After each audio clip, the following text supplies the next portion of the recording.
Hello, it's Sonia here, nutritional therapist and NLP practitioner. Now, as you know, I work on a one-to-one basis with clients. So obviously we're looking at their food and nutrition for their health goals. But on top of that, I also look at reasons behind why they're choosing certain foods. So with that in mind, I just wanted today just to discuss about emotional eating, why we do it, and then also offer some suggestions about what you can do about it.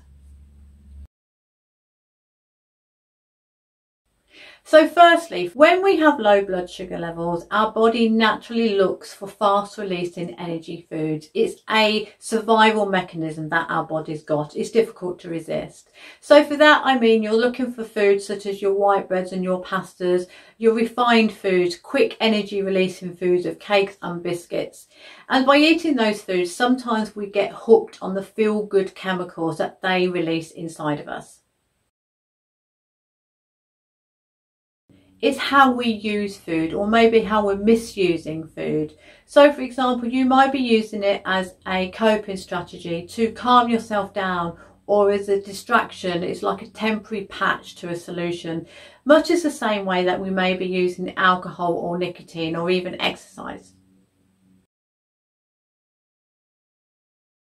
Now, using food as a coping mechanism can get very complicated because we need food. We need food to nourish our body.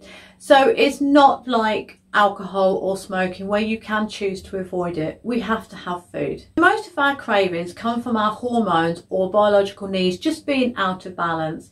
So if we can get this sorted, then 75% of your cravings would probably disappear and you would feel a lot better. But what about using food to make us feel better? So how can you get out of that trap? Because sometimes when you are on a diet, then you feel that you're going to be restricted with foods that you can be eating, which then can lead to overeating at later stages. And then it's just a vicious circle. You think, right, you've messed all of that up because you've gone and had a binge over there, and you just think, right, I'm not doing it anymore. And it's just a whole vicious circle. So how can we get out of that vicious circle? We need to feel good in order to change. So just be kind to yourself. Positive praise and encouragement is so important, rather than just saying negative things to yourself. So you've chosen a healthy breakfast, you've chosen a healthy dinner. That is fantastic, brilliant, and that's all part of the journey for your health goals.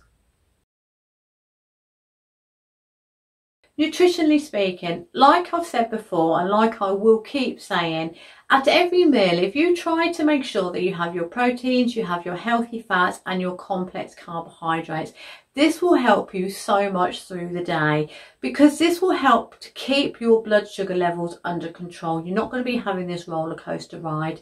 It will help to control your mood, and it will also help to just give you sustained energy throughout the day. Like I said before, if you have a bit of a wobble, it's fine, it doesn't matter. Just put that aside. Okay, park that over there, that's happened. Right, now let's just move on and carry on with our health journey. It's a lifestyle change after all, and you are going to have little bumps along the way.